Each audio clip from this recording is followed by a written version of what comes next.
Okay, we're having a little bit of trouble because none of us are we're all amateurs at this, even though we're brilliant.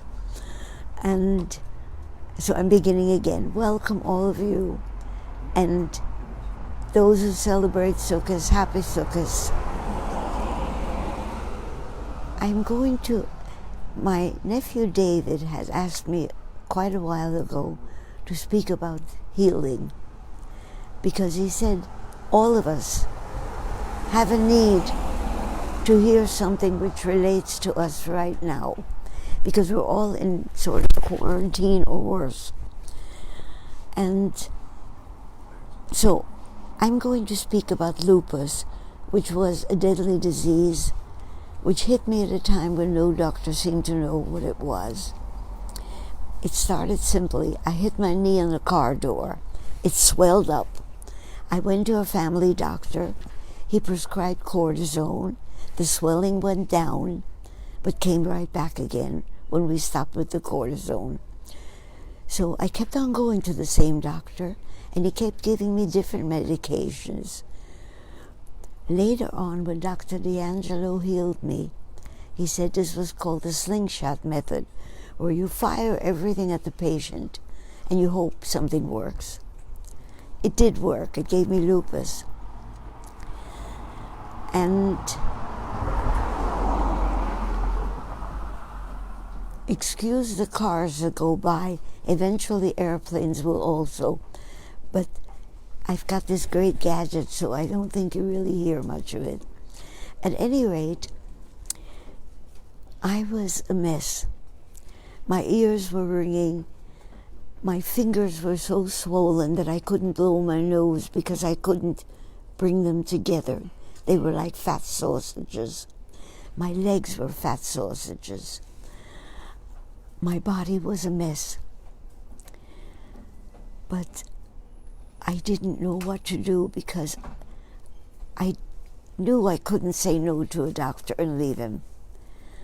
I didn't know that that was the basis of my problems, that I was afraid of authority. I didn't say no to people. So let me go further. I remember the help came from outside. First, my friend Kathy, who had a friend who was a nurse, who had rheumatoid arthritis, and she gave me a book. And this really was the first healing that happened. Can it show? Mm-hmm. Yeah? Or do you want to go closer with it? I heard that it's no longer being published, but maybe if enough of you are interested, maybe they'll start publishing again. But it was gotten in a used bookstore by somebody. And I obeyed everything in it. I was desperate. I took the diet to heart. We had only juice for a few days. My family did it with me. And all the food was very healthy, and I obeyed it. But the lupus didn't go away until I obeyed every single thing. How to soak my feet, how to meditate. And my son at that time was meditating with a group. And there was a spiritual advisor named Hilda. And she called me. He told her about my case. And she called me. And she said, meditate by going into your knee and speaking to it and asking, what hurts? Let the knee answer you. And I said, how do I go into my knee? How does one do that? And she said, through meditation. You can do it. Keep trying. It'll come. And not only did I try, but the knee did speak to me. How did it speak to me? It spoke to me first with Angela Davis, a book by Angela Davis, which spoke about anger. People who have arthritis are gnarled and angry inside. And I thought, that's not me. I'm such a happy person. But she insisted in her book. And I started to think, why could I also be an angry one? And I would start thinking, the towels that were dropped on the floor that nobody picked up, the clothes that lay around unless I picked them up. And I realized that if I told the family that now, when they were so wounded by my wounds, they were hurting so because they didn't know how to help me, and I was so tortured. So they listened, and they hadn't realized how I felt. And I hadn't realized that I had nagged so much that nobody was able to hear me when I spoke the truth. Then came another book, an amazing book. It was by a Dr. Thomas, and it's called Lives of a Cell. And what it did, it explained how our body is a unit. Each thing feeds into another thing. Imagine an apartment building with a lot of tenants. If one tenant acts up, all the rest can't function. And that's my body. And when I had the lupus, through the medications that were just slingshot at me, my body went to pieces. And I advise all of you, if you can get a book by Dr. Thomas called Lives of a Cell. Lives of a Cell. Let me repeat it once more. Lives of a Cell. It teaches you how to live in unity with your body. That and learning meditation through Dr. LeShan. I spent so much time reading. It was my real comfort. And then came the real reward. It was many months later when my husband Eric and I were volunteers at Sing Sing and other prisons. And we used to have meetings of the volunteers. And one day a volunteer called to ask me when we would have the next meeting. And he said, by the way, Hedy, how is your knee? And I started to cry. And I said, it's not my knee anymore. It's all of me. It's my whole body. And he said, have you seen a rheumatologist? And I said, yes, I did, a few. And all they do is give me more medication.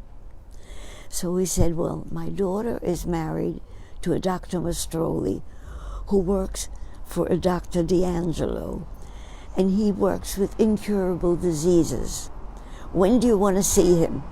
And I said, are you joking? You're asking me? Immediately, I said, you know, if you wanted to see a specialist, you would have to wait forever. Dr. Mastroli called me immediately. And he introduced me to Dr. D'Angelo. With him and Dr. Mastroli, they asked so many questions. I had never heard of so many questions. The one that got to me was, when you were in Panama, did you ever have nosebleed? And I said, of course, all children have nosebleed. And he said, no, they don't. And those are the kind of questions he asked me. And he came out with the verdict. Lupus. There's another word, estima something or other.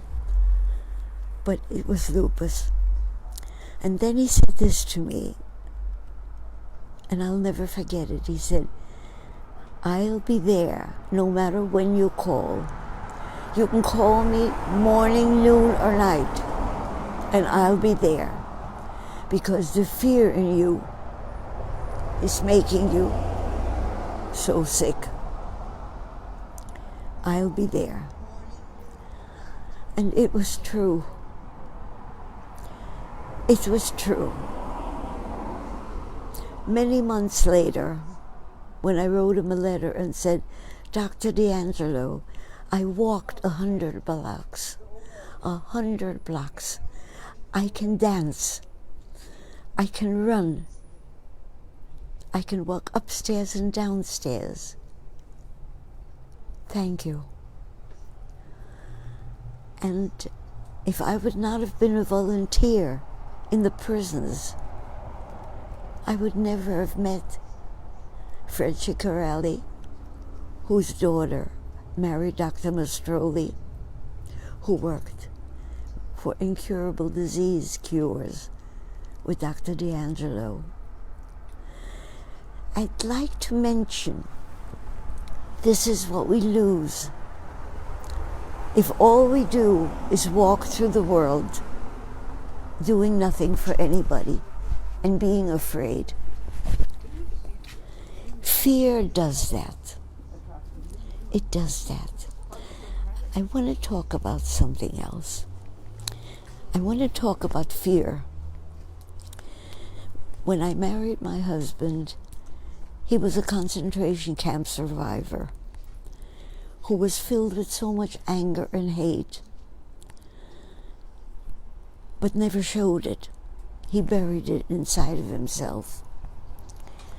And what he said to me was, I have to get rid of it because fear makes you be a victim.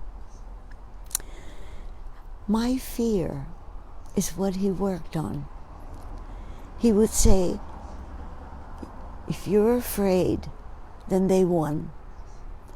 Because what I did not realize for a long time was that within me there lay the fear of the Nazi world I had escaped. Those of you who didn't hear my other broadcasts when I explained my past, I'll do it very quickly. When Hitler came, I lived in Vienna. When I was 8 years old, Hitler came, and suddenly I wasn't allowed to look out of the window. I wasn't allowed to go on the street.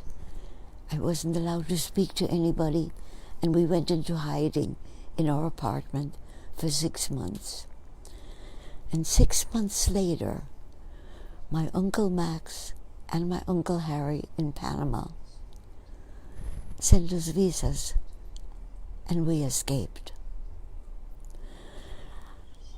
I did not know until I knew, so many years later, that I had to say no to a doctor. I hadn't realized the fear was so deep in me of the Nazis. My son just reminded me today of the nightmares I used to have when I had the lupus, of being chased by somebody on a bicycle. I don't remember what the person was wearing. I just remember it was a criminal of some kind. And it had nothing to do with my working in the prison system, because those were people I got to know and was never afraid of. But it was still the Nazis. It was still that, and that suddenly, so many years later, I was afraid of saying no to anybody in authority. But during the lupus time, once I had learned from Dr. D'Angelo that I have to get rid of fear, I had a dream where that creature was riding a bicycle in back of me. And for the first time, I stood up, I got off my bike, and I said, "Leave me alone, get away, or I'll call the police on you." And that was the last time I had that dream. I had another dream. I began to work on the idea of who am I? Lupus is described as when the body attacks itself. And it made sense.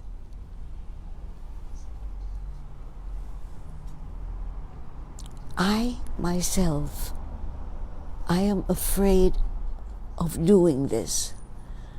I don't like what I did. I don't like what this illness is doing to me. What is this I? What is this me? Are we not one? No, we're not. I don't know if illness can come the way it came to me if I had not taken I and me and separated them. When I began to deal with that, I thought, why am I doing this to myself? What am I doing to myself? How often have you used words like that? What if it's a signal you're not healing something? You're not paying attention to something that it's trying to tell you. Meditation does that. It made me touch my knee and let my knee speak to me through other books.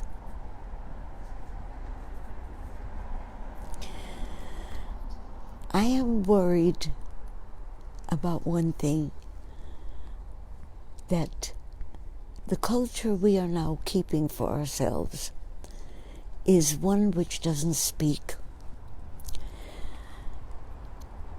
People don't speak to myself or I. They speak to a telephone. A telephone does not answer. A book does. And I think one of my fears of using cell phones and never texting, I'm afraid of the demon that lurks between the I and the myself.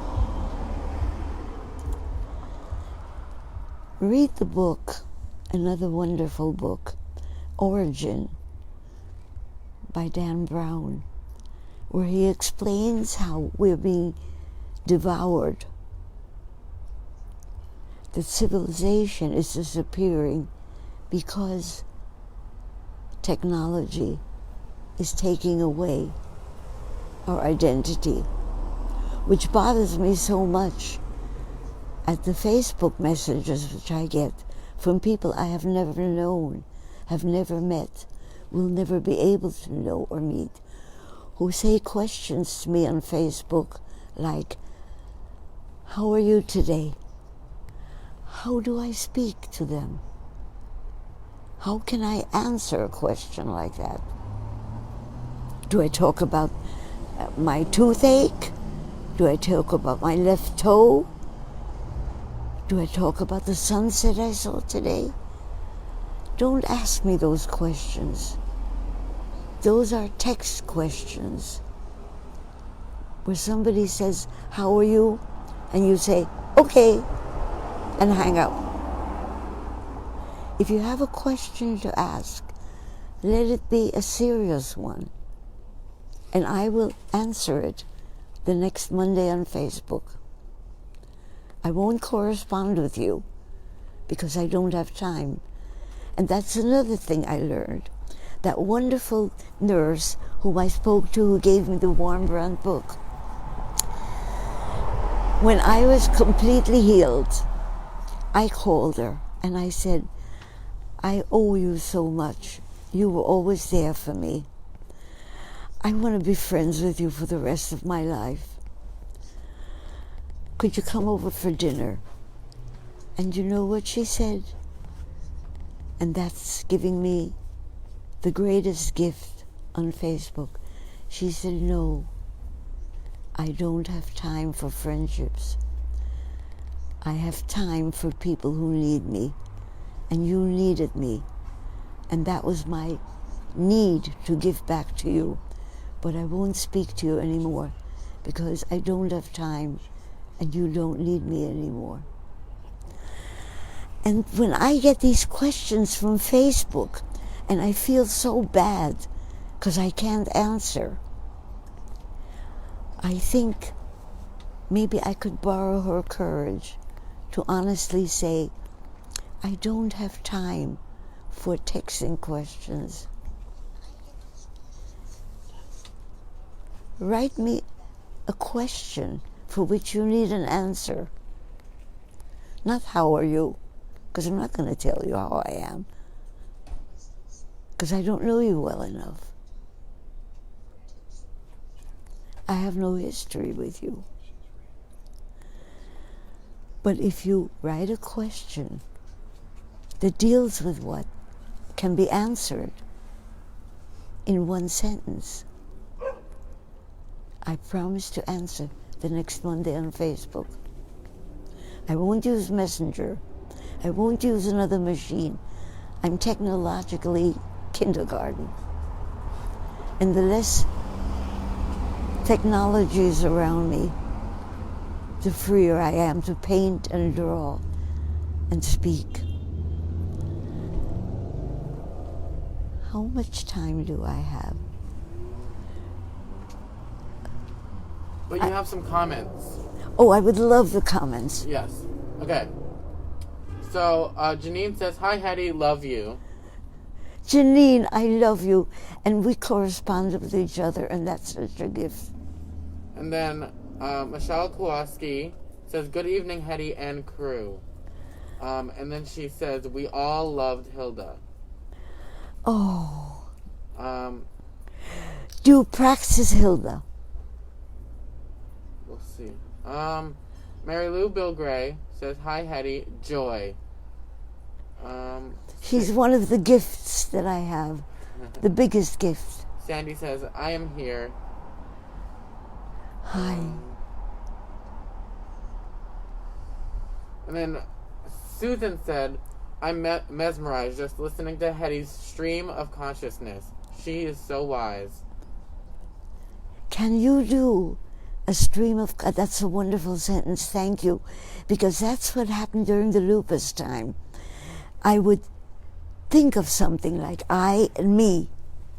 I don't like me, or that kind of thing. And if I allowed myself quiet and to think about it, answers would come. Like, if you've ever watched 3 Identical Strangers of my nephews, my triplets, when they were separated, they all banged their heads against the crib because they were separated. And suddenly this gurgling and noise making of 3 babies lying next to each other in a crib disappeared when they were given for adoption without being told that they're 3. As a matter of fact, my nephew David said, my father would have grabbed all 3, wrapped them up in a blanket, and taken them home. But they were not given that choice. And again, in this painting, speak to each other. Stream of consciousness. I love that sentence. Thank you. So Julie says, thank you, my dearest Hedy. Love your fellow social media skeptic, Julie. Also, just a reminder that is Laura Silver's birthday today. Laura Silver is her birthday. Oh, happy birthday. How wonderful. And there's a friend, Laura Silver, whose birthday is today, and I was going to announce it, and then I thought I can't do that, or I'd have to announce everybody's. But happy birthday to all of you. Okay. Oh, yeah. So one more thing. Yes. can you read the part about legs from your lupus piece? I'd love to. You know, don't only find out about things, say thank you to them. Listen to this. Oh no, I have to also read you this. Okay?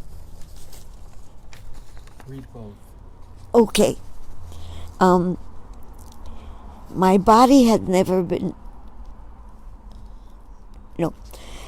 It flooded over me. I saw my knee as if it had never been mine, as if it had only been on loan, a library book which I had uncaringly mutilated. I touched my knee, and the words ripped out of me. Oh my God, what did I do to you? My body had never been mine. It was what I lived in. I hadn't earned it. I hadn't paid for it. Like a miracle, it had joined me at birth. It had run for me. It had seen for me. It had given me hands to draw and to paint with, and lips that translated my thoughts. But it was a separate being, and had lent itself to me. It was all that I had to live in as a carrier. And then I said, who was this I? Who lived within it? What was my body and what was I? And which held the illness? How do you find the answers? How do you begin? I faced myself and led myself through the first tunnel, that of my illness. Thoughts came, and I let them come and I followed them. They became the carriers of memories, and these memories became my guides. And I learned not to run, and not to look for answers, and never to defend myself. And I learned that if I let go of fear, the knowledge would come. I have to say one very important thing. Pain. This I have to put in. And if I can't say enough of it, there's not much time left. Okay. If I cannot say enough of it now, I promise to say it next week. But I got rid of pain. The pain was excruciating during the lupus time. And when I meditated, I began to realize when pain came, I braced myself against it, and that made it worse. That gave it a recognition. And so, through meditation, thank you, Hilda, through meditation, I let go. As a matter of fact, when my second child was born, I learned how to have painless childbirth. And I learned how to relax. And I used it. And I began with my arms relaxing, my neck relaxing. The funny thing is, if you acknowledge the pain, it tells you exactly what to fix. Don't run from it, allow it. And become its friend. That doesn't make sense unless you learn to meditate. And I think I have to stop. But remember, if any of you have a question that I can answer without a quick text, which I won't do, write it to me. I won't answer in Messenger. I'll answer the next Monday. Oh, so you have one last comment. Yes. Eileen says, such a pleasure to hear you speak about your journeys away from pain. You bring us joy. Thank you. And you bring me joy. And I love Facebook because otherwise I couldn't reach you. So I give you all a job.